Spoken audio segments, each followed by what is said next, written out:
আমার জীবনে একটা মানুষ ছিল যাকে সব কিছু বলতে পারতাম, কিন্তু সময়ের সাথে সাথে সেই মানুষটাও বদলে গেছে।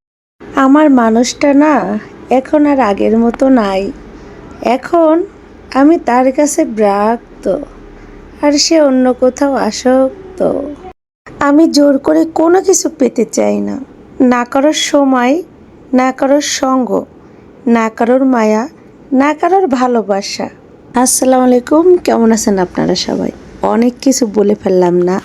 আসলে কি জানেন, মনের কথাগুলো না যখন আসে তখন না মনে হয় বলেই ফেলি, তাই আপনাদেরকে বলেই ফেললাম। আর নিজেকে অনেক সময় কবি কবিই লাগে। আসলে আমি দেখছি যারা জীবনে বেশি কষ্ট পায় না, তাদের মন থেকে না কবির মতোই কথা বের হয়। কথাগুলো কি খারাপ বললাম? আর এই যে চলে আসলাম একটু কেনাকাটা করতে। তো আমি এই র্যাকটা না আমার খুব ভালো লাগলো, এটাকে কিডস র্যাক বলে। তো অবশ্য বাসায় জায়গা নাই, তারপরেও নিয়েই নিলাম যে এত ভালো লাগছে। অবশ্যই ঈদের আগেও দেখছিলাম, তো এই কালারটা পাইনি, এই কালারটা না পাওয়ার কারণে আমি নিইনি। আর এবার যখন গেলাম দেখলাম এই কালারটা চলেই আসলো, তো নিয়ে নিলাম।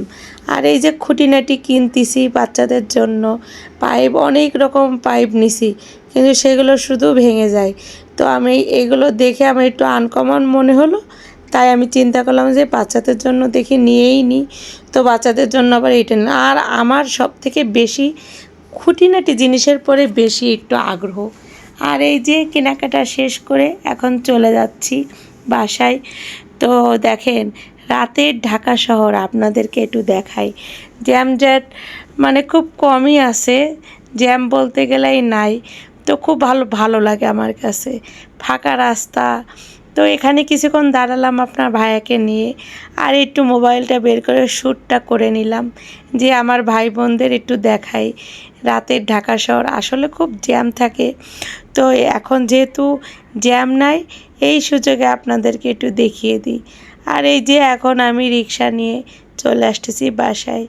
তো এখনও যারা সাবস্ক্রাইব করেননি আমার চ্যানেলটা, অবশ্যই সাবস্ক্রাইব করে দেবেন।